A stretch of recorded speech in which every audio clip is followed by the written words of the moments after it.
خسته بودم هیچ کس یارم نشد، تشنه بودم در پی یک جرعه آب. آمدن از راه نزدم دو ملک، تیره شد در پیش چشمانم فلک.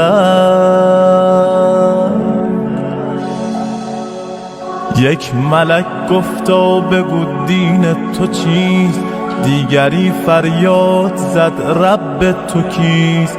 گرچه پرسش ها به ظاهر ساده بود، لرزه بر اندام من افتاده بود. چهره ام از شرم می شد سرخ و زرد، بار دیگر بر سرم فریاد کرد. در میان عمر خود کن جستجو، کارهای نیک و زشتت را بگو.